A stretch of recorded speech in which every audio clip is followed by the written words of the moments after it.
ಎಲ್ರಿಗೂ ನಮಸ್ಕಾರ. ಇವತ್ತು ನಾನು ಕರ್ನಾಟಕದ ಅತ್ಯಂತ ಸುಂದರವಾದ ಗಿರಿಧಾಮವೆಂದೇ ಖ್ಯಾತಿಯಾಗಿರುವ ಸಕಲೇಶಪುರಕ್ಕೆ 3 ದಿನಗಳ ಪ್ರವಾಸದ ಪ್ಲಾನ್ ಅನ್ನು ನಾನು ತಿಳಿಸ್ಕೊಡ್ತಾ ಇದ್ದೀನಿ.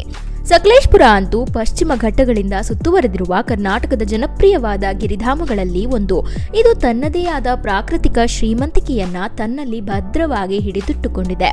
ಇಲ್ಲಂತೂ ನಾವು ದಟ್ಟವಾದ ಕಾಡುಗಳು, ಐತಿಹಾಸಿಕ ದೇವಾಲಯಗಳು, ಭವ್ಯವಾದ ಹಳೆಯ ಕೋಟೆಗಳು, ಎತ್ತರದ ಪರ್ವತ ಶಿಖರಗಳನ್ನು ಕಾಣಬಹುದು. ಹಾಗೆ ಆಕರ್ಷಕ ಜಲಪಾತಗಳನ್ನು ಕೂಡ ನೀವಿಲ್ಲಿ ಕಣ್ತುಂಬಿಸ್ಕೊಳ್ಬಹುದು.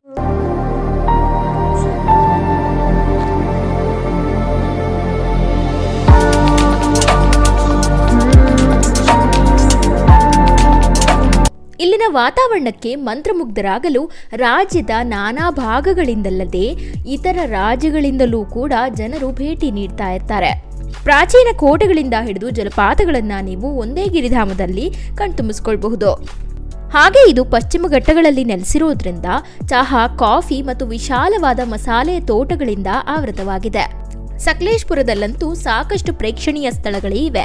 ಆದರೆ ಇವತ್ತು ನಾನು 3 ದಿನಗಳಲ್ಲಿ 12 ಜಾಗಗಳನ್ನ ಹೇಗೆ ಕವರ್ ಮಾಡಬಹುದು ಅಂತ ತಿಳಿಸ್ಕೊಡ್ತಾ ಇದ್ದೀನಿ. ಹಾಗಿದ್ರೆ ಇನ್ನೇಕೆ ತಡ, ಬನ್ನಿ ಶುರು ಮಾಡೋಣ. ಸಕಲೇಶಪುರಕ್ಕೆ ಬೆಂಗಳೂರಿಂದ 220 ಕಿಲೋಮೀಟರ್ಸ್ ಆಗುತ್ತೆ. ಹಾಗೆ ನಾನು ಇನ್ನೊಂದು ಹೇಳೋದು ಮರ್ತೆ ನಿಮಗೆ, ಈ ವಿಡಿಯೋದಲ್ಲಿ ನಾನು ಬಜೆಟ್ ರೂಮ್ಗಳ ಬಗ್ಗೆ ತಿಳಿಸ್ಕೊಡ್ತೀನಿ. ಹಾಗೆ ಬೈಕ್ ರೆಂಟಲ್ಸ್ ಬಗ್ಗೆ ತಿಳ್ಕೊಳ್ಳೋಣ. ಹಾಗೆ ಇಲ್ಲಿಗೆ ಹೋಗ್ಲಿಕ್ಕೆ ಪಬ್ಲಿಕ್ ಟ್ರಾನ್ಸ್ಪೋರ್ಟೇಷನ್ ಬಗ್ಗೆ ತಿಳಿಸ್ಕೊಡ್ತೀನಿ. ಮತ್ತು ಇಲ್ಲಿಗೆ ಹೋದಾಗ ಊಟ ತಿಂಡಿ ಮಾಡ್ಲಿಕ್ಕೆ ರೆಸ್ಟೋರೆಂಟ್ಸ್ ಬಗ್ಗೆ ತಿಳಿಸ್ಕೊಡ್ತೀನಿ. ಹಾಗೆ 3 ದಿನಗಳಲ್ಲಿ 12 ಜಾಗಗಳಿಗೆ ಹೇಗೆ ವಿಸಿಟ್ ಮಾಡಬಹುದು, ಹಾಗೆ ಈ 12 ಜಾಗಗಳ ಇಂಪಾರ್ಟೆನ್ಸ್ ಅನ್ನು ಕೂಡ ನಾನು ಈ ವಿಡಿಯೋದಲ್ಲಿ ಕವರ್ ಮಾಡ್ತೀನಿ. ಮತ್ತು ಬೆಸ್ಟ್ ಟೈಮ್ ಯಾವುದಪ್ಪ ಅಂತ ಕೂಡ ನಾನು ಈ ವಿಡಿಯೋದಲ್ಲಿ ಕವರ್ ಮಾಡ್ತಾ ಇದ್ದೀನಿ. ಹಾಗಾಗಿ ಈ ವಿಡಿಯೋ ನಿಮಗೆ ತುಂಬಾನೇ ಹೆಲ್ಪ್ಫುಲ್ ಆಗಲಿದೆ. ಸಹಾಯ ಆದಲ್ಲಿ ನಿಮ್ಮ ಫ್ರೆಂಡ್ಸ್ ಅಂಡ್ ಫ್ಯಾಮಿಲಿಗೆ ಶೇರ್ ಮಾಡಿ. ಹಾಗೆ ನಮ್ಮ ಚಾನಲ್ಗೆ ಸಬ್ಸ್ಕ್ರೈಬ್ ಆಗಲಿಕ್ಕೆ ಮಿಸ್ ಮಾಡಬೇಡಿ. ಸಕಲೇಶಪುರಕ್ಕೆ ನೀವು ನಿಮ್ಮ ಓನ್ ವೆಹಿಕಲ್ಸ್ ಮೂಲಕ ಆರಾಮಾಗಿ ರೀಚ್ ಆಗಬಹುದು. ಅಥವಾ ನೀವು ಪಬ್ಲಿಕ್ ಟ್ರಾನ್ಸ್ಪೋರ್ಟೇಷನ್ ಅನ್ನು ನೋಡ್ತಾ ಇದ್ದೀರಾ ಅಂದರೆ ನೀವು ಪ್ರೈವೇಟ್ ಆಗಿ ಬಸ್ಗಳನ್ನು ಬುಕ್ ಮಾಡಿಕೊಂಡು ಇಲ್ಲಿಗೆ ರೀಚ್ ಆಗಬಹುದು. ಅಥವಾ ನೀವು ಟ್ರೈನ್ಗಳನ್ನು ಬುಕ್ ಮಾಡ್ಕೋಬಹುದು. ನಿಮಗೇನಾದರೂ ವೆಸ್ಟರ್ಡಾಮ್ ಟ್ರೈನ್ಸ್ ಬೇಕು ಅಂದರೆ ಅದನ್ನು ಕೂಡ ನೀವು ಬುಕ್ ಮಾಡ್ಕೊಳ್ಬಹುದು. ಈ ಟ್ರೈನ್ಗಳಂತೂ ತುಂಬಾ ಚೆನ್ನಾಗಿರುತ್ತೆ. ನಿಮಗೆ ನೇಚರ್ ಬ್ಯೂಟಿನ ಎಂಜಾಯ್ ಮಾಡಬೇಕು ಅಂತ ಏನಾದರೂ ಆಸೆ ಇದ್ದರೆ ಟ್ರೈನ್ನಲ್ಲಿ ಕೂತ್ಕೊಂಡು ನೀವು ಇದಕ್ಕಂತೂ ಪ್ಲ್ಯಾನ್ ಮಾಡಲೇಬೇಕು. ವೆಸ್ಟರ್ಡಾಮ್ ಟ್ರೈನ್ಸನ್ನು ನೀವು ಬುಕ್ ಮಾಡ್ಕೊಳ್ಬೇಕು ಅಂದರೆ IRCTC ವೆಬ್ಸೈಟಿಗೆ ಹೋಗಿ ಬುಕ್ ಮಾಡ್ಕೊಳ್ಬೇಕಾಗತ್ತೆ. ಅಲ್ಲಿಗೆ ಹೋದ್ಮೇಲೆ ನಿಮಗೆ ಆಪ್ಷನ್ಸ್ ಕಾಣ್ತಾ ಹೋಗುತ್ತೆ. ನೀವು ಅದೇ ಆರ್ಡರ್ ವೈಸಲ್ಲಿ ನೀವು ಫಿಲಪ್ ಮಾಡ್ತಾ ಹೋಗಬಹುದು. ನಿಮಗೆ ಯಾವತ್ತಿಗೆ ಬೇಕು, ಯಾವತ್ತಿಗೆ ನೀವು ಅಲ್ಲಿಂದ ಬಿಡ್ತೀರಾ, ಇದನ್ನೆಲ್ಲ ಡೀಟೇಲ್ಸ್ ಅದೇ ಕೇಳ್ತಾ ಹೋಗುತ್ತೆ ವೆಬ್ಸೈಟಲ್ಲಿ. ನೀವು ಅದನ್ನೆಲ್ಲ ಫಿಲ್ ಮಾಡ್ತಾ ಹೋಗಬೇಕು ಅಷ್ಟೇ. ಹಾಗೆ ಈ ಟ್ರೈನ್ಸ್ ಸ್ಯಾಟರ್ಡೇಸ್ ಮಾತ್ರ ಅವೈಲೇಬಲ್ ಇರ್ತವೆ. ಇದ್ರ ಬಗ್ಗೆ ಇನ್ನೇನಾದರೂ ಮಾಹಿತಿ ಬೇಕು ಅಂದರೆ ನನಗೆ ಕಮೆಂಟ್ಸ್ ಮೂಲಕ ತಿಳಿಸಿ. ನೀವು ವೆಸ್ಟರ್ಡಾಮ್ ಟ್ರೈನ್ಸಲ್ಲಿ ಟ್ರಾವೆಲ್ ಮಾಡೋದು ಬೇಡ, ನಾರ್ಮಲ್ ಟ್ರೈನ್ಸಲ್ಲೇ ಟ್ರಾವೆಲ್ ಮಾಡ್ತೀರಾ ಅಂದರೆ ನೀವು ಯಶವಂತಪುರ ರೈಲ್ವೆ ಸ್ಟೇಷನಿಂದಾನೇ ಟಿಕೆಟನ್ನು ಬುಕ್ ಮಾಡ್ಕೊಳ್ಬೇಕಾಗುತ್ತೆ. ವೆಸ್ಟರ್ಡಾಮ್ ಟ್ರೈನ್ಸಲ್ಲಿ ನೀವು ಟ್ರಾವೆಲ್ ಮಾಡ್ತಾ ಇದ್ರೂ ಕೂಡ ಯಶವಂತಪುರ ರೈಲ್ವೆ ಸ್ಟೇಷನಿಂದಾನೇ ನೀವು ಹೊರಡೋದು ಸಕಲೇಶಪುರಕ್ಕೆ. ಈಗ ನಾನು ಮೊದಲನೇ ದಿವಸ ಸಕಲೇಶಪುರದಲ್ಲಿ ನೀವು ಏನೆಲ್ಲ ಎಕ್ಸ್ಪ್ಲೋರ್ ಮಾಡ್ಲಿಕ್ಕಿದ್ದೀರಾ ಅಂತ ಹೇಳ್ತಾ ಹೋಗ್ತೀನಿ. ಸಕಲೇಶಪುರದಿಂದ 900 ಮೀಟರ್ಗಳಷ್ಟು ದೂರ ಇರುವಂತಹ ಶ್ರೀ ಸಕಲೇಶಪುರ ಸ್ವಾಮಿ ದೇವಾಲಯಕ್ಕೆ ನೀವು ರೀಚ್ ಆಗಿ. ಸಕಲೇಶಪುರದಲ್ಲಂತೂ ಆಧ್ಯಾತ್ಮಿಕ ಆಸಕ್ತರು ಭೇಟಿ ನೀಡಲೇಬೇಕಾದ ಸ್ಥಳ ಅಂದ್ರೆ ಅದು ಸಕಲೇಶ್ವರ ದೇವಸ್ಥಾನ. ಇದು ಸಕಲೇಶಪುರದ ಪ್ರಮುಖ ಆಕರ್ಷಣೆ ಕೂಡ ಆಗಿದೆ. ಹೊಯ್ಸಳ ವಾಸ್ತುಶಿಲ್ಪದ ಅತ್ಯುತ್ತಮ ಕರಕುಶಲತೆಗೆ ಸಾಕ್ಷಿಯಾಗಿ ನಿಂತಿರುವ ಸುಂದರವಾದ ದೇವಾಲಯವಿದು. ಇಲ್ಲಂತೂ ನೀವು ಮನೋಹರವಾದ ವಾಸ್ತುಶಿಲ್ಪವನ್ನ ಕಾಣಬಹುದು. ಇದನ್ನಂತೂ 11 ಮತ್ತು 14ನೇ ಶತಮಾನದ ನಡುವೆ ನಿರ್ಮಿಸಲಾಗಿದೆ. ಸಕಲೇಶಪುರಕ್ಕೆ ಹೋದಾಗಂತೂ ಈ ದೇವಾಲಯಕ್ಕೆ ನೀವು ಭೇಟಿ ನೀಡಲೇಬೇಕು. ಈ ದೇವಾಲಯಕ್ಕೆ ಭೇಟಿ ನೀಡಾದ್ಮೇಲೆ ಇಲ್ಲಿಂದ 6.5 ಕಿಲೋಮೀಟರ್ಗಳಷ್ಟು ದೂರ ಇರುವಂತಹ ಮಂಜರಾಬಾದ್ ಕೋಟೆಗೆ ರೀಚ್ ಆಗಿ. ಸಕಲೇಶಪುರದ ಪ್ರಧಾನ ಪ್ರವಾಸಿ ಆಕರ್ಷಣೆ ಅಂದ್ರೆ ಅದು ಮಂಜರಾಬಾದ್ ಕೋಟೆ. ಇಲ್ಲಿ ಸಾಕಷ್ಟು ಸಿನಿಮಾಗಳ ಚಿತ್ರೀಕರಣ ನಡೆದಿದೆ. ದೇಶದ ವಿಶಿಷ್ಟ ಕೋಟೆಗಳಲ್ಲಿ ಒಂದಾದ ಮಂಜರಾಬಾದ್ ಕೋಟೆಯನ್ನ ಟಿಪ್ಪು ಸುಲ್ತಾನ್ ನಿರ್ಮಿಸಿದ ಎಂದು ಹೇಳಲಾಗುತ್ತೆ.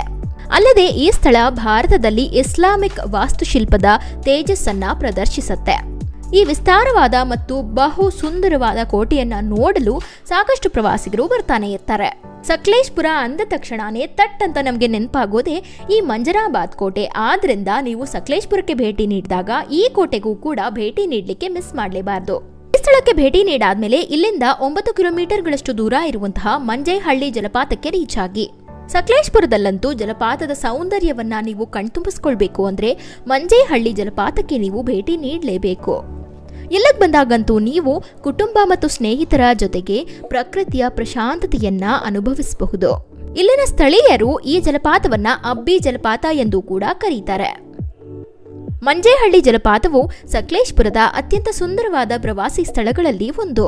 ಜಲಪಾತದ ಸೌಂದರ್ಯ ಮಳೆಗಾಲದಲ್ಲಿ ದುಪ್ಪಟ್ಟಾಗತ್ತೆ, ಆದ್ರೆ ನಾವು ಮಳೆಗಾಲದಲ್ಲಿ ಟ್ರಾವೆಲಿಂಗ್ ಮಾಡೋದು ತುಂಬಾನೇ ಕೆಟ್ಟದ್ದು.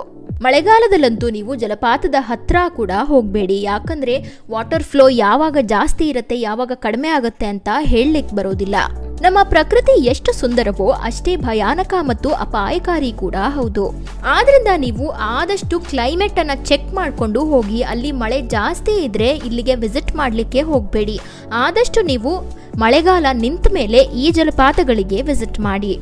ಇಲ್ಲಿಗೆ ಸಕಲೇಶಪುರದ ಮೊದಲನೇ ದಿವಸದ ಪ್ರವಾಸ ಮುಗಿಯುತ್ತೆ. ಇಲ್ಲಿಂದ ನೀವು ನಿಮ್ಮ ರೂಮ್ಸ್ಗೆ ಹೋಗಿ ವಿಶ್ರಾಂತಿ ಪಡ್ಕೊಳ್ಬಹುದು. ಈಗ ನಾವು ಸಕಲೇಶಪುರದಲ್ಲಿ 2ನೇ ದಿವಸ ಏನೆಲ್ಲ ಎಕ್ಸ್ಪ್ಲೋರ್ ಮಾಡಬಹುದು ಅಂತ ನೋಡೋಣ. 2ನೇ ದಿವಸ ಬೆಳಗ್ಗೆ ನೀವು ಸಕಲೇಶಪುರದಿಂದ 47 ಕಿಲೋಮೀಟರ್ಗಳಷ್ಟು ದೂರ ಇರುವಂತಹ ಬಿಸ್ಲೆ ಘಾಟ್ಗೆ ರೀಚ್ ಆಗಿ ನವವಧುವಿನಂತೆ ಕಂಗೊಳಿಸುವ ಪ್ರಕೃತಿಯ ಸೌಂದರ್ಯವನ್ನ ಕಣ್ತುಂಬಿಸ್ಕೊಳ್ಬೇಕು ಅಂದ್ರೆ ನೀವು ಬಿಸ್ಲೆ ವ್ಯೂ ಪಾಯಿಂಟ್ಗೆ ಹೋಗಲೇಬೇಕು. ಇದು ಪಶ್ಚಿಮ ಘಟ್ಟಗಳ ಮೋಡಿ ಮಾಡುವ ಮತ್ತು ಮಂತ್ರಮುಗ್ಧರನ್ನಾಗಿಸುವ ಸೊಬಗನ್ನ ಹೊಂದಿದೆ. ಸಕಲೇಶಪುರದಲ್ಲಿ ಪ್ರೇಕ್ಷಣೀಯ ಸ್ಥಳಗಳನ್ನ ವೀಕ್ಷಿಸಲು ಮತ್ತು ಜೀವನದ ಜಂಜಾಟದಿಂದ ತಪ್ಪಿಸಿಕೊಳ್ಳಲು ಇದು ಅತ್ಯಂತ ಮೋಡಿ ಮಾಡುವ ಸ್ಥಳಗಳಲ್ಲಿ ಒಂದು. ಹಾಗಾಗಿ ನೀವು ಸಕಲೇಶಪುರಕ್ಕೆ ಬಂದಾಗ ಬಿಸ್ಲೆ ಘಾಟನ್ನ ನೋಡ್ಲಿಕ್ಕೆ ಮಿಸ್ ಮಾಡಬಾರ್ದು. ಇದಾದ್ಮೇಲೆ ಇಲ್ಲಿಂದ 7 ಕಿಲೋಮೀಟರ್ಗಳಷ್ಟು ದೂರ ಇರುವಂತಹ ಪಾಟ್ಲಾ ಬೆಟ್ಟಕ್ಕೆ ನೀವು ರೀಚ್ ಆಗಿ. ಏನೇ ಆದ್ರೂ ಮಳೆಗಾಲದಲ್ಲಂತೂ ಯಾವುದೇ ಜಲಪಾತಗಳಿಗೆ ಹಾಗೆ ಬೆಟ್ಟದ ತುದಿಗಳಿಗೆ ಪ್ರವೇಶವನ್ನ ನಿಷೇಧಿಸಲಾಗುತ್ತೆ. ಆದ್ರಿಂದ ನೀವು ಮಳೆಗಾಲದಲ್ಲಿ ಯಾವುದೇ ಸ್ಥಳಕ್ಕೆ ಹೋಗೋಕ್ಕೂ ಮುಂಚೆ ಅಲ್ಲಿನ ಕ್ಲೈಮೇಟ್ ಅನ್ನ ಮೊದಲನೇದಾಗಿ ಚೆಕ್ ಮಾಡ್ಕೊಳ್ಬೇಕಾಗುತ್ತೆ. ಹಾಗೆ ಮಳೆಗಾಲದಲ್ಲಿ ಟ್ರಾವೆಲ್ ಮಾಡೋದು ಕೂಡ ಸೇಫ್ ಅಲ್ವೇ ಅಲ್ಲ. ಮಳೆಗಾಲದಲ್ಲಂತೂ ಈ ಜಾಗವನ್ನ ಸಂಪೂರ್ಣವಾಗಿ ನಿಷೇಧಿಸಲಾಗುತ್ತೆ. ಆದ್ರಿಂದ ನೀವು ಮಳೆಗಾಲದಲ್ಲಿ ಇಲ್ಲಿಗೆ ಭೇಟಿ ನೀಡಬೇಡಿ. ಮಳೆಗಾಲ ಆದ ಮೇಲೆ ನೀವು ಇಲ್ಲಿಗೆ ಭೇಟಿ ನೀಡಬಹುದು. ಆಗ್ಲೂ ಕೂಡ ನಿಮಗೆ ವ್ಯೂಸ್ ತುಂಬಾನೇ ಚೆನ್ನಾಗಿ ಕಾಣಿಸುತ್ತೆ. ಮಳೆ ನಿಂತ ಮೇಲೆ ಇಲ್ಲಿಗೆ ನೀವು ವಿಸಿಟ್ ಮಾಡಿ. ಸಕಲೇಶಪುರದಲ್ಲಿ ಪಟ್ಲಾ ಬೆಟ್ಟ ಕೂಡ ಅತ್ಯಂತ ಸುಂದರವಾದ ಸ್ಥಳ. ಇಲ್ಲಿಂದ ನಿಮ್ಗೆ ಪಶ್ಚಿಮ ಘಟ್ಟಗಳ ಹಚ್ಚ ಹಸಿರಿನ ನೋಟ ಕಾಣಲ್ ಸಿಗತ್ತೆ. ಈ ಬೆಟ್ಟವನ್ನ ನೋಡಾದ್ಮೇಲೆ ಇಲ್ಲಿಂದ 20 ಕಿಲೋಮೀಟರ್ಗಳಷ್ಟು ದೂರ ಇರುವಂತಹ ಮಲ್ಲಳ್ಳಿ ಜಲಪಾತಕ್ಕೆ ರೀಚ್ ಆಗಿ.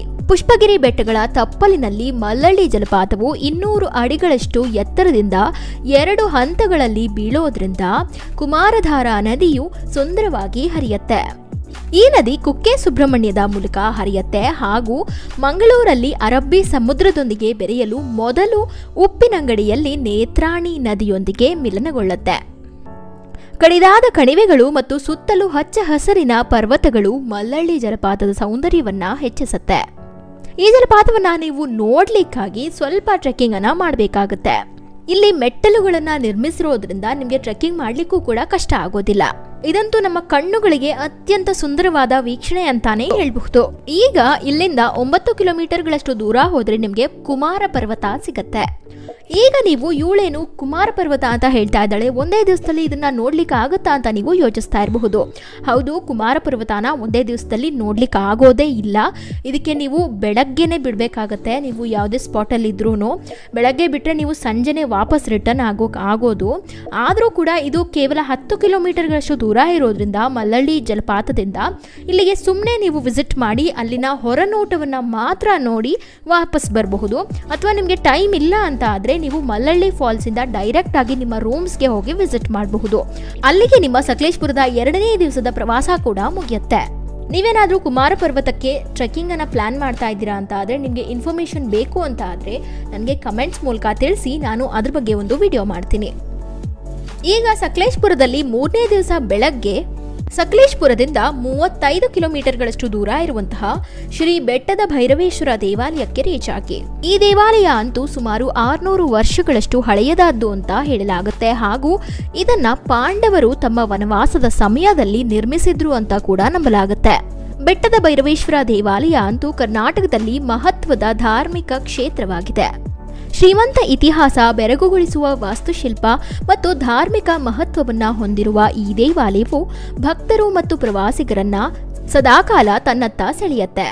ಸುಂದರವಾದ ಪಶ್ಚಿಮ ಘಟ್ಟಗಳ ನಡುವೆ ನೆಲೆಸಿರುವ ಬೆಟ್ಟದ ಭೈರವೇಶ್ವರ ದೇವಸ್ಥಾನವು ಬೆಟ್ಟದ ಮೇಲೆ ನೆಲೆಸಿದ್ದು ಸುತ್ತಮುತ್ತಲಿನ ನೈಸರ್ಗಿಕ ಸೌಂದರ್ಯವನ್ನ ನಮ್ಮೆಲ್ಲರಿಗೂ ತೋರ್ಪಡಿಸುತ್ತೆ. ನಿಮ್ಮ ಬಳಿ ಏನಾದ್ರೂ ಡ್ರೋನ್ ಇದ್ದಲ್ಲಿ ಇಲ್ಲಂತೂ ನೀವು ಒಂದು ಶೂಟ್ ಅನ್ನ ಮಾಡಲೇಬೇಕು. ಯಾಕಂದ್ರೆ ಇಲ್ಲಿ ನಿಮ್ಗೆ ಅಷ್ಟು ಬ್ರೆತ್ ಟೇಕಿಂಗ್ ವ್ಯೂಸ್ ಕಾಣಲ್ ಸಿಗತ್ತೆ. ಒಟ್ಟಾರೆ ಈ ಸುಂದರವಾದ ದೇವಾಲಯಕ್ಕೆ ನೀವು ಸಕಲೇಶಪುರಕ್ಕೆ ಬಂದಾಗ ಭೇಟಿ ನೀಡಲೇಬೇಕು. ಈ ದೇವಾಲಯವನ್ನ ನೋಡಾದ್ಮೇಲೆ ಇಲ್ಲಿಂದ 12.5 ಕಿಲೋಮೀಟರ್ಗಳಷ್ಟು ದೂರ ಇರುವಂತಹ ಮಗಜೇಹಳ್ಳಿ ಜಲಪಾತಕ್ಕೆ ರೀಚ್ ಆಗಿ. ಇಲ್ಲಿಗೆ ಭೇಟಿ ನೀಡಿದಾಗ ನೀವು ಮರಗಳಿಂದ ಆವೃತವಾಗಿರುವ ಸುಂದರವಾದ ಜಲಪಾತವನ್ನ ಆನಂದಿಸಬಹುದು. ನಾನು ಈಗಾಗಲೇ ಹೇಳಿದ ಹಾಗೆ ನೀವು ಮಳೆಗಾಲದಲ್ಲಂತೂ ಜಲಪಾತಗಳಿಗೆ ಭೇಟಿ ನೀಡಲೇಬೇಡಿ. ಆದಷ್ಟು ನೀವು ಮಳೆ ನಿಂತ ಮೇಲೆ ಜಲಪಾತಗಳಿಗೆ ಭೇಟಿ ನೀಡಿ. ಚಳಿಗಾಲ ಅಥವಾ ಪೋಸ್ಟ್ ಮಾನ್ಸೂನ್ ಸೀಸನ್ ಅಲ್ಲಿ ನೀವು ಈ ಜಲಪಾತಕ್ಕೆ ಭೇಟಿ ನೀಡಬಹುದು.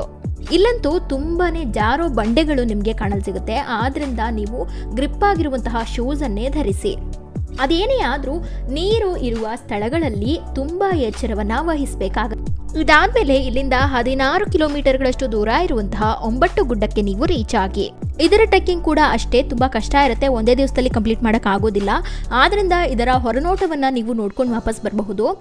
ನಾವು ಸಕಲೇಶಪುರದ ಹತ್ರ ಹೋಗಿರ್ತೀವಿ, ಅಷ್ಟು ದೂರ ಟ್ರಾವೆಲ್ ಮಾಡಿರ್ತೀವಿ. ಒಂದ್ ಸ್ವಲ್ಪ ದೂರ ಹೋಗ್ಬಿಟ್ರೆ ಏನಾಗತ್ತಲ್ವಾ, ಸೊ ನೀವು 9 ಗುಡ್ಡಕ್ಕೆ ಹೋಗಿ ರೀಚ್ ಆಗಿಬಿಟ್ಟು ಅಲ್ಲಿನ ಹೊರನೋಟವನ್ನು ನೋಡ್ಕೊಂಡು ಬರಬಹುದು.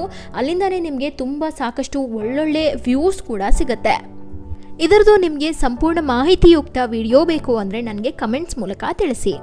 ಇದಾದ್ಮೇಲೆ ನೀವು ಇಲ್ಲಿಂದ 40 ಕಿಲೋಮೀಟರ್ಗಳಷ್ಟು ದೂರ ಹೋದರೆ ಕಾಡುಮನೆ ಅಬ್ಬಿ ಜಲಪಾತ ನಿಮಗೆ ಸಿಗುತ್ತೆ.